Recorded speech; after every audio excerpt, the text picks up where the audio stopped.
വാഹനയാത്രികർക്ക് ദുരിതമായി Karikode Thekkumbhagam road. എത്ര അറ്റകുറ്റപ്പണികൾ നടത്തിയാലും ഭാരവാഹനങ്ങൾ നിരന്തരം ഓടുന്നതാണ് റോഡ് താറുമാറാകാൻ കാരണമെന്ന ആക്ഷേപം ശക്തമാണ്. തൊടുപുഴ നഗരത്തിൽ യാത്രക്കാർക്ക് ഏറ്റവും അധികം ദുരിതയാത്ര സമ്മാനിക്കുന്ന നിരത്തുകളുടെ പട്ടികയിൽ കഴിഞ്ഞ ഏതാനും മാസങ്ങളായി മുന്നിട്ട് നിൽക്കുകയാണ് കാരിക്കോട് തെക്കുംഭാഗം റോഡ്. ചെറുതും വലുതുമായ നൂറുകണക്കിന് വാഹനങ്ങൾ കടന്നുപോകുന്ന ഈ പാതയുടെ ദുരവസ്ഥയ്ക്ക് എത്ര പരാതി പറഞ്ഞിട്ടും മാറ്റമില്ല. കാൽനട യാത്ര പോലും സാധ്യമല്ലാത്ത വിധത്തിൽ റോഡ് തകർന്നിരിക്കുകയാണ്. ഇതിനാൽ പൊതുജനങ്ങളും ഏറെ ദുരിതത്തിലാണ്. ഇത് കുറേ നാളായി ഇവിടെ ഇങ്ങനെ ആദ്യം കലിങ്കായിരുന്നു. അത് കഴിഞ്ഞപ്പം നാട്ടുകാർക്ക് ദുരിതമായിട്ട് ഈ സ്ഥലം ഇങ്ങനെ കിടക്കാൻ തുടങ്ങിയിട്ട് ഇപ്പോൾ ഒരു 3-4 മാസത്തോളാകുന്നു. റോഡ് പണിയുടെ ഭാഗമായിട്ട് ചെയ്തിട്ട് വലിയ വാഹനങ്ങൾ ഓടുന്നതുകൊണ്ട് ഇത് പണിതിട്ടോണ്ട് പോകുന്നു. അതിൻ്റെ പുറകെ വലിയ വാഹനം ഓടിക്കൊണ്ടിരിക്കുന്നു. ഇവിടെ നമുക്ക് സഞ്ചരിക്കാനൊക്കെ ഭയങ്കര ബുദ്ധിമുട്ടാണ്.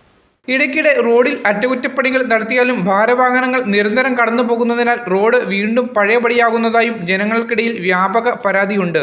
സ്കൂൾ ബസ്സുകൾ അടക്കം നിരവധിയായ വാഹനങ്ങൾ സഞ്ചരിക്കുന്ന ഈ റോഡിലൂടെ അടിയന്തര സാഹചര്യത്തിൽ ഒരു ആശുപത്രി കേസോ മറ്റോ ഉണ്ടായാൽ യാത്ര ഏറെ ദുരിതപൂർണമാണ്. ഈ ദുരവസ്ഥയ്ക്ക് ശാശ്വത പരിഹാരം കാണണമെന്നാണ് നാട്ടുകാരുടെ ആവശ്യം. Media today news, Thodupuzha. തൊടുപുഴയെ പൊന്നണിയിച്ച കണ്ടിരിക്കൽ ജ്വല്ലറി ഈ ഡയമണ്ട് ജൂബിലി ആഘോഷവേളയിൽ ഞങ്ങളുടെ നവീകരിച്ച ഷോറൂമിൽ നിങ്ങൾക്കായി ഒരുക്കിയിരിക്കുന്നു 916 HUID ഹോൾമാർക്ക് ലൈറ്റ് വെയ്റ്റ് ആഭരണങ്ങളുടെ അതിവിപുലമായ കളക്ഷനുകൾ. ഒപ്പം നേടാം ഓരോ പർച്ചേസിലും പണിക്കൂലിയിൽ 50% ഇളവ്. ഇനി ആഘോഷം ഏതായാലും പരിശുദ്ധ പൊന്നിന് Kandirikkal jewellery, near civil station, Thodupuzha.